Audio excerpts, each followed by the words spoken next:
Hello दोस्तों, तो चलिए आज हम शुरू करते हैं अपना पहला चैप्टर क्रिया शरीर का फंडामेंटल प्रिंसिपल ऑफ आयुर्वेदा। तो देखिए दोस्तों, यहाँ पढ़ाने से पहले इसको पढ़ना कैसे है ये मैं आपको बता दूं। तो बहुत सारे क्वेश्चन होंगे कि बीएमएस या आयुर्वेदा तो हिंदी में होगा, तो ऐसा होता था। लेकिन करेंटली जब हम यूनिवर्सिटी का फॉर्म भरेंगे एनसीएसएम का, तो वहाँ पे बाकायदे दे रहा है कि आप अपना लैंग्वेज चुनें, और बहुत सारे लोग ऑलरेडी ऐसा कर चुके हैं। तो कोई जरूरी नहीं कि आप चाहे जिस लैंग्वेज से भी हो, आपको बस कॉन्सेप्ट आना चाहिए। तो बिना देरी किए चलिए शुरू करते हैं। तो पहले चैप्टर हम लोग शुरू करने वाले हैं। इस चैप्टर में वैसे तो बहुत बड़ा चैप्टर है, बहुत कुछ है, तो अच्छा रहेगा अगर आप बच्चों की तरह याद ना करें और चीज़ों को समझ लें, क्योंकि कितना याद कर लेंगे। तो सबसे पहले देखिए आयुर्वेदा क्या है।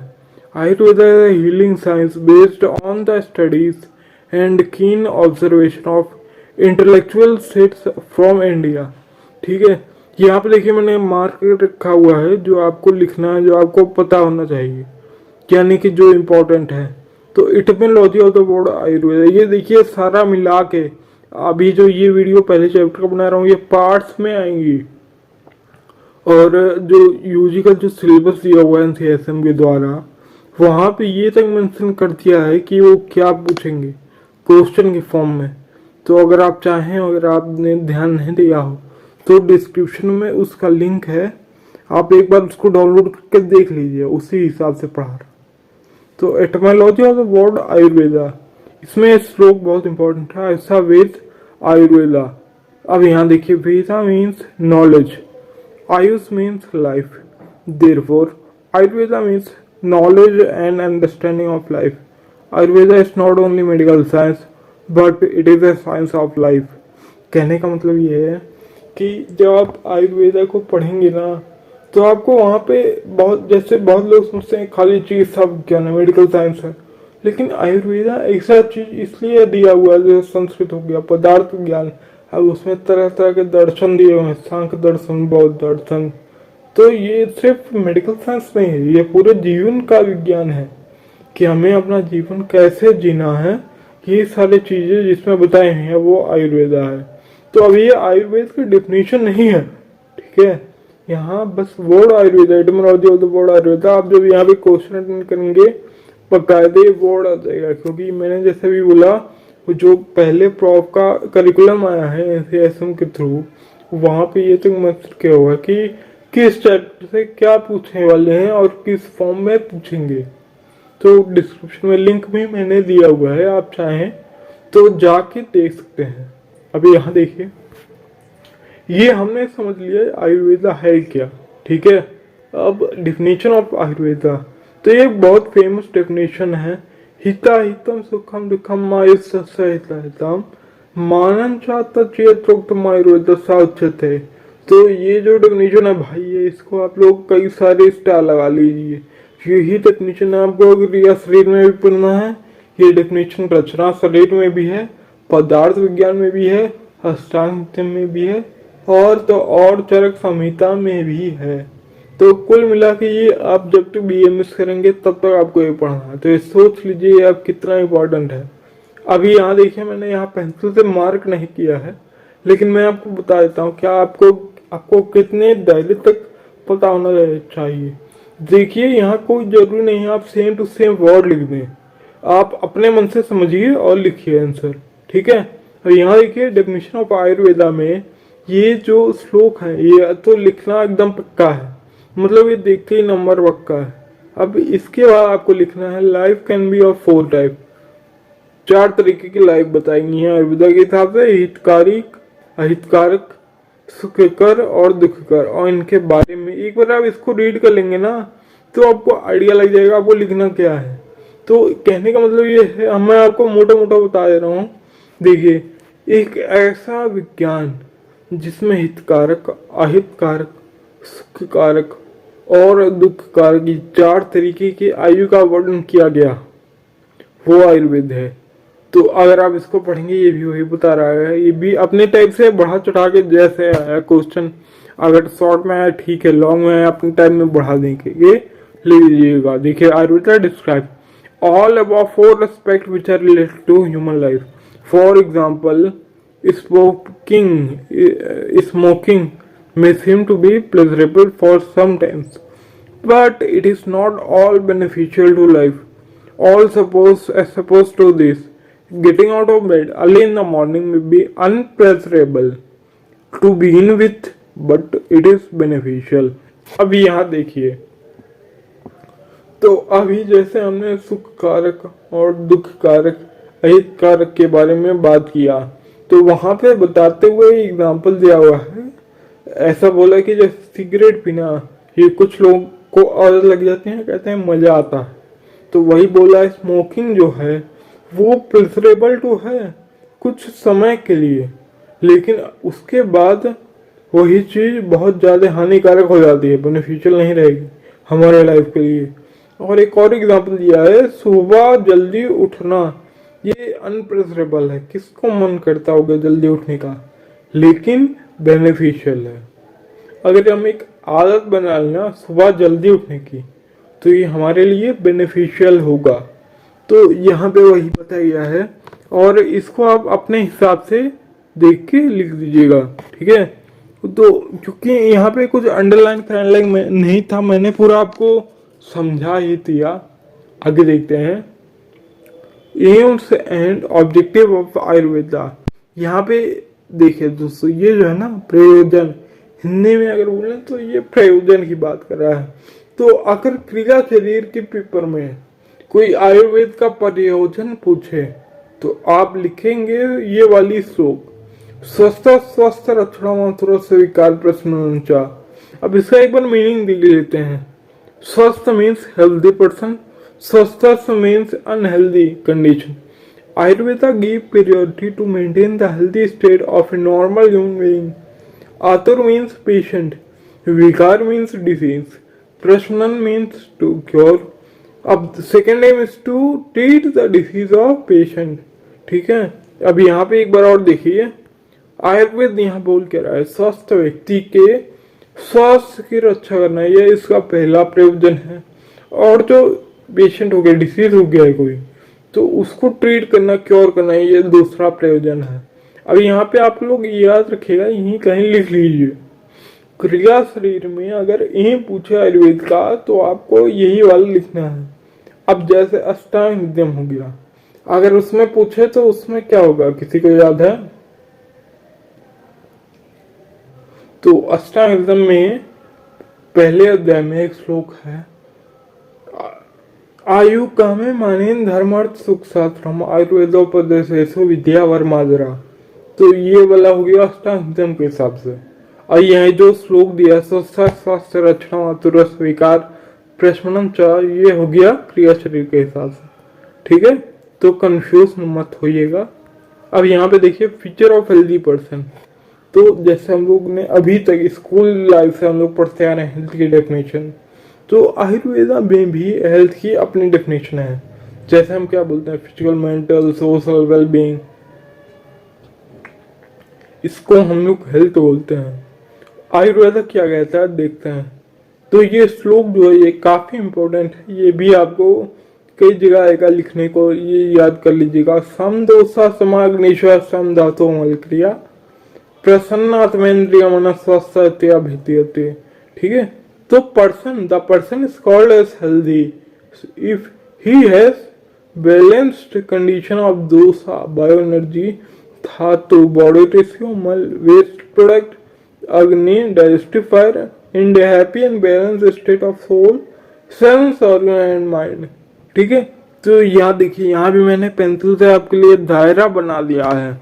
अब आप इसके अंदर अपने मर्जी से भी इसको समझ के लिख सकते हैं, ठीक है। तो कई चीज तो अगर हमने श्लोक याद कर लिया है, वैसे अगर पूरा अच्छा नंबर चाहिए तो श्लोक के साथ लिखना जरूरी है। और ये वाला श्लोक तो आपको याद होना ही चाहिए। तो श्लोक पढ़ के हमें याद आ रहा है कि हमें क्या लिखना है। अभी जैसे यहाँ पे सम दोषा, जैसे इसका मतलब क्या, इक्विलिब्रियम, दोष इक्विलिब्रियम कंडीशन में हो। सम अग्निशा, अग्नि जो है वो इक्विलिब्रियम कंडीशन में हो। और अग्नि देखिए यहाँ पे अग्नि मेटाबॉलिक फायर, ये जब बढ़ जाती है तो एसिडिटी हो जाएगा, और जब कम हो जाएगी तो अपच हो जाएगा। वही बात है, तो हेल्थ की डेफिनेशन के लिए इसलिए बोला गया है सम दोषा सम अग्निशा सम धातु मल क्रिया प्रसन्न आत्मेन्द्रिय मन स्वास्थ्य इत्याभिधीयते। तो ये आपको याद होना चाहिए। आगे बढ़ते हैं। यहाँ देखिए इंद्रियों के बारे में पूछेगा, तो यहाँ मैंने अंडरलाइन नहीं किया है, लेकिन ये वाला जो है इंद्रियास आर ऑफ टू टाइप्स, ज्ञान इंद्रिया और कर्म इंद्रिया। अगर आप बुक खोलेंगे मैं आपको उसके पीडीएफ भी दे दूंगा, और ये किस बुक से बता रहा हूँ वीडियो के लास्ट में मैं आपको इसका इमेज दिखा दूंगा। अभी कोई बात नहीं कर रहा हूँ किताब के बारे में। देखिए ज्ञान इंद्रिया, श्रोत इंद्रिया, स्पर्श इंद्रिया, चक्षुष इंद्रिया, रसेंद्रिया, ध्यान इंद्रिया, घ्राण। तो यहाँ देखिए जो स्रोत था ना वो ऑडिटरी सेंसेस ईयर हो गया, स्पर्श इंद्रिया टेक्टाइल सेंसेस स्किन हो गया, चक्षु इंद्रिया ऑप्टिक सेंसेस आई हो गया, रसेंद्रिय गस्टेटरी सेंसेस टंग हो गया, ऑल्फैक्टरी सेंस घ्राण इंद्रिया, ऑल्फैक्टरी सेंस नोस। तो ये था ज्ञान इंद्रिया, ये आपको याद करना है। और कर्म इंद्रिया मोटर ऑर्गन, तो यहाँ देखिए वाक पानी पाद पायो पुस्ताता। वाक क्या है? स्पीच। पानी मतलब हैंड है, पादा मतलब फीट, पायु मतलब रेक्टम एंड एनस, उपस्थाता मतलब जेनाइटल्स। तो यहाँ पे एक और चीज पूछेगा, हाउ टू रिमेन हेल्दी। तो स्वस्थ वृत्ति क्या? एक सब्जेक्ट है, subject which give information for living healthy and happy. तो दिस इंक्लूड दिनचर्या, ऋतुचर्या, आहार, व्यायाम एंड सदवृत्त। तो यहाँ पे उसके हिंदी मीनिंग्स दिए हुए हैं। ये उतने बेसिक नहीं थे, ये आप ऐसे याद करने वाला चाहिए, हमने मार्क भी कर दिया है, ठीक है। तो ये इस तरह के क्वेश्चन आते हैं, आप इनको याद कर लीजिएगा। आगे देखते हैं, ये बहुत इंपॉर्टेंट है। 8th ब्रांच ऑफ आयुर्वेदा, ये आपको क्रिया में पूछेगा, रचना, अष्टांग हृदयम, पदार्थ विज्ञान और फिर चरक, इन सब में पूछेगा, ठीक है। तो यहाँ देखिए थोड़ा थोड़ा आपको इनके बारे में जान लेना है। आप यहाँ फिर से अगर श्लोक के साथ लिखेंगे तो आपको ज्यादा नंबर मिलेगा। तो यहाँ देखिए काय बाल ग्रह ऊर्ध्वांग शल्य जरा वृषान, ठीक है। तो आइए देखते हैं, यहाँ भी मैंने मार्क किया हुआ है। आपको कितनी दायरे तक याद होना चाहिए, मतलब समझना चाहिए। आप अपना आंसर अपने आप से भी लिख सकते हैं। तो यहाँ देखिए जो काय चिकित्सा है ना उसको कहते हैं इंटरनल मेडिसिन। अब ये एक बार और बता दूं, जैसे आप मॉडर्न मेडिसिन में देखते हैं कि एमबीबीएस करने के बाद कभी कई सारे डिपार्टमेंट हो गए, अलग अलग पीजी चॉइसेस हो गई, कोई पेडियाट्रिक ले रहा है, कोई जनरल मेडिसिन ले रहा है, कोई सर्जरी ले रहा है, कोई एनेस्थीसिया ले रहा है। तो ऐसा ही डिवीजन आयुर्वेदा में भी ऑलरेडी है। तो अब इसमें भी कुछ चेंजेस हो गए हैं, वो हम लोग बाद में देखेंगे। लेकिन ये जो अष्टांग है ना, 8th ब्रांच ऑफ आयुर्वेदा, ये आपको मालूम होना चाहिए। तो इसमें जो कर चिकित्सा है ना, ये पीजी मत सोच लीजिए, बीज का नंबर 1 पे ये चेयर आता है, मतलब जैसे इसको सबसे ज्यादा प्रेफर किया जाता है, क्योंकि काय चिकित्सा में आपको पूरे बॉडी की ट्रीटमेंट कैसे करनी है ये सब बताया जाता है। तो काय चिकित्सा में क्या ट्रीटमेंट ऑफ बॉडी, माइंड और डाइजेस्टिव फाइट। अभी यहाँ देखिए मैंने यहाँ आपको जिस बुक से बता रहा हूँ ना वो सिंपल लैंग्वेज में और छोटे में लिखा हुआ है समझाने के लिए। अब इसमें आप पूरे बॉडी का देख सकते हैं, मेडिसिन के थ्रू ट्रीटमेंट किया जाता है, ठीक है। लेकिन देखिए बच्चों का ट्रीटमेंट यहाँ नहीं होता। जैसे मॉडर्न साइंस में एक अलग ब्रांच है पेडियाट्रिक डिपार्टमेंट, ठीक उसी तरह आयुर्वेद में है बाल चिकित्सा, बालू पेडियाट्रिक, ठीक है। तो काय चिकित्सा में 16 साल से ऊपर के लोगों का सबका ट्रीटमेंट होता है, सर्जरी को छोड़कर, वो अलग ही ब्रांच है। अपने जो चरक है ना, महर्षि चरक, वो एक काय चिकित्सक थे। तो अभी मैं उम्मीद करता हूँ काय चिकित्सा क्या है ये आप समझ गए होंगे। बाल रोग पे चलते हैं पेडियाट्रिक। यहाँ देखिए मैं यहाँ थोड़ा आपको पूरा पढ़ रहा हूँ और यहाँ मैंने मार्क किया हुआ है कि आप कितने तक एग्जाम में लिख दें कि आपका हो जाएगा एग्जाम, ठीक है। So the period from birth up to 16 year of age is considered as बाल। तो मैंने कहा ना काय चिकित्सा में 16 साल से ऊपर के लोगों का ट्रीटमेंट होता है, यानी कि जो बाल रोग हैं वो जो पैदा हुए वहां से लेके 16 साल के एज तक के बच्चों का ट्रीटमेंट होता है। This branch deals with all the physiological and pathological aspect in this period. ठीक है, अब यहाँ देखिए गृह चिकित्सा। तो गृह चिकित्सा में अगर हम मॉडर्न में देखें तो साइकेट्री हो गया,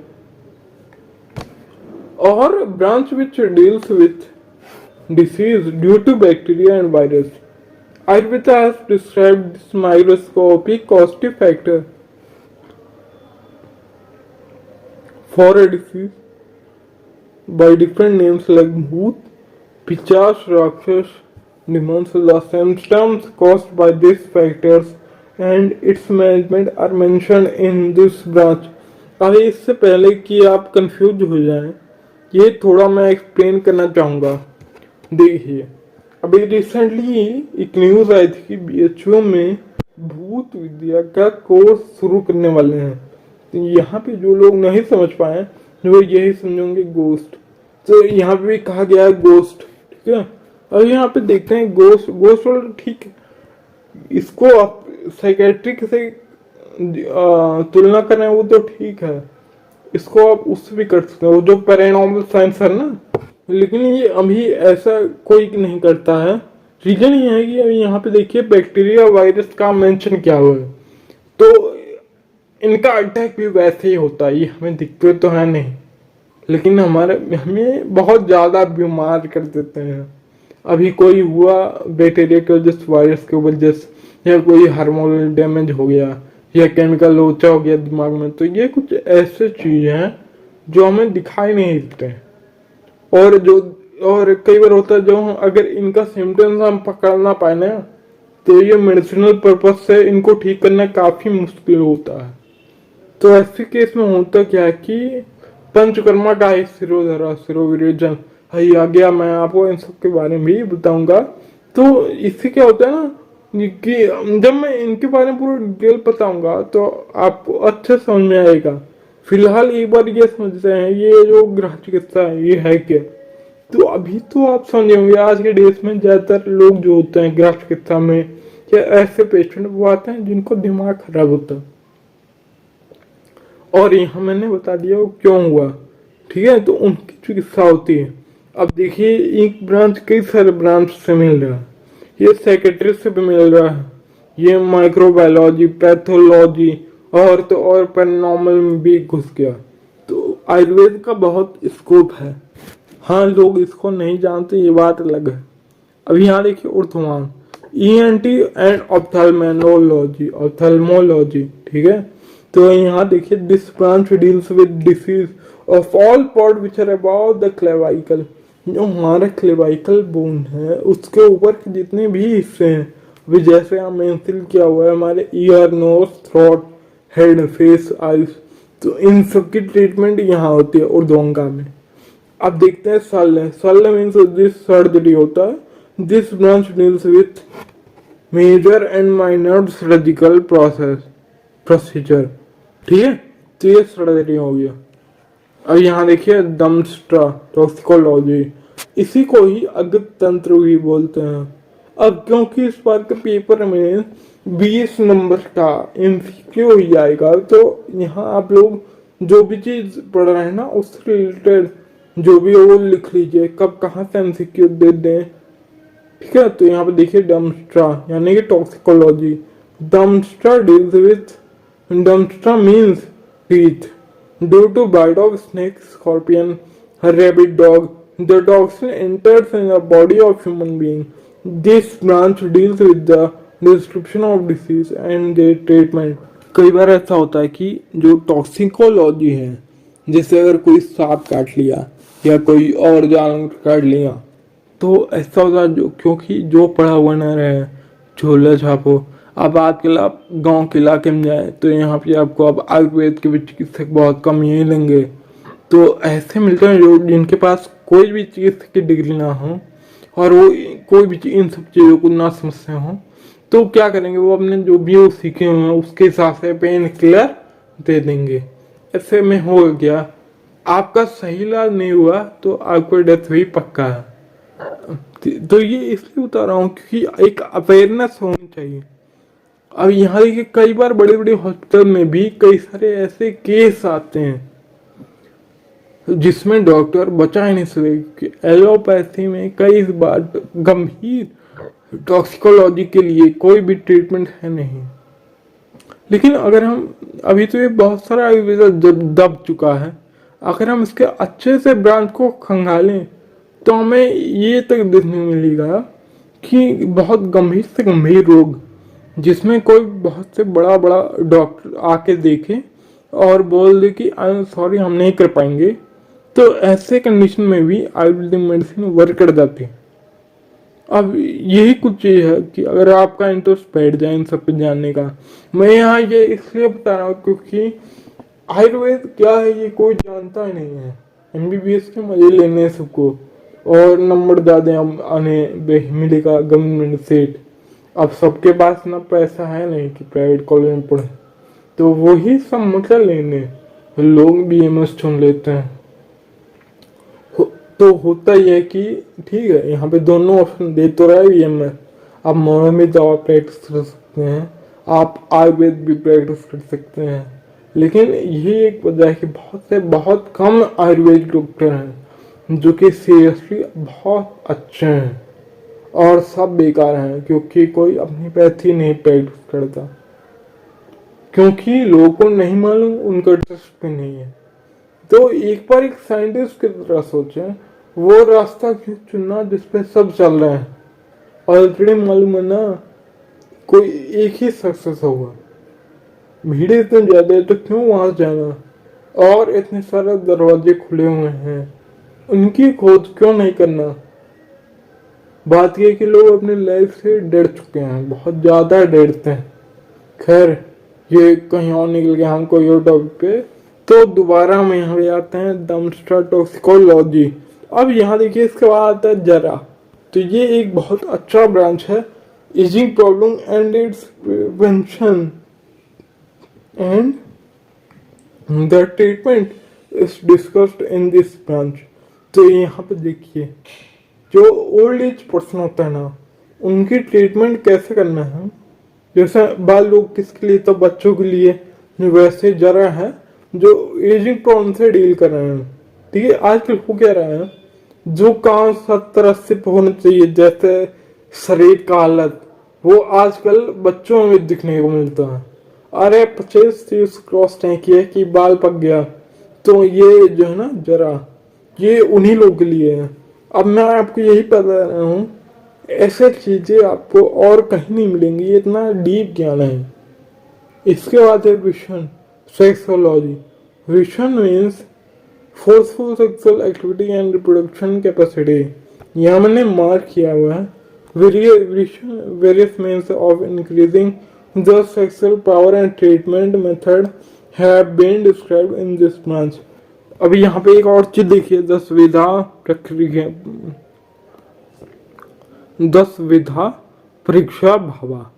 आप ये चाहें तो श्लोक छोड़ सकते हैं, लेकिन क्योंकि अष्टांग नियम का है और यहाँ देखिए 12वें अध्याय से है। ठीक है, तो वैसे भी आपके सिलेबस में अष्टांग नियम तो 15 तक का दिया हुआ है, तो ये भी आप याद ही कर लीजिए। ठीक है, जो श्लोक याद कर लीजिएगा। अब एक बार हम देखते हैं, while treating the patient, following 10 points are taken into consideration. This means any organ or tissue that has been affected by aggravated dose. These are geographical area, habitat of a person, and also the physical body of the patient. Well, strength of a patient. Kala means season and the period of occurrence of a disease.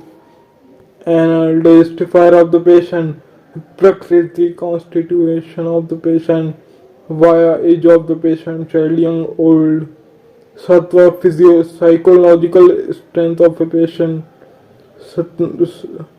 sarmya, tolerance and intolerance of a patient, about food, environment, ahar, dietary habit of the patient, ये देखिए, ये जो 10 point है ना, ये आप अगर जब आप एक सक्सेसफुल चिकित्सक बन जाएंगे, तो अगर आप किसी को कुछ कंसल्ट करना होगा, तो आप ये सब पॉइंट उससे पूछेंगे। उसके बेस पे आप कंसल्ट करेंगे कि इनको कौन सा ट्रीटमेंट, क्या द्रव्य देना चाहिए या नहीं। Different step in Ayurvedic management, nidana parivarjanam to avoid the cost factor. अब यहाँ देखिए, जैसे किसी को डायबिटीज है, निदान परिवर्जनम उसके लिए क्या होगा कि उसका दवा तो चलेगा, लेकिन जिस वजह से हो रहा है, अगर कोई भी चीज वजह हो जो शुगर बढ़ाने की, तो उसको अवॉइड कर देंगे। अब जैसे डॉक्टर क्या करेगा, मीठा खाने से मना कर देगा, तो वह यहाँ पे निदान परिवर्जनम। फिर treatment, external application of paste, ointment, oil and internal tablet, powder, liquid. फिर एडवाइस देगा about dos and don'ts for diet, lifestyle, exercise, detoxification process, panchakarma, वमन, विरेचन, वस्ती, रक्तमोक्षण, नाशा। फिर रसायन चिकित्सा, ठीक है। This is a specialty of Ayurveda for rasayan. Various herbs, mineral and mental oxide as well as procedure are used for achieving immunomodulatory effect and to avoid remission, correcting and increasing the immune power of the body. तो जरा चिकित्सा में जितने भी medicine होती हैं वो सब रसायन, सब नहीं, आप ज्यादातर रसायन बोल सकते हैं। यहाँ देखिए क्या कि बॉडी में किसी चीज का क्षय हो गया है, तो उसमें बहुत काम आएगा, ठीक है। क्षय में काम आएगा, क्षय हो गया किसी धातु का, ठीक है, तो उस बेसिस पे ये क्या करेंगे, कोई हाफ नेचुरल में सब्सटेंस के थ्रू बना हुआ कोई मेटल, उसको भस्म बना के, ताकि जो कमी है ना वो पूरी हो जाए।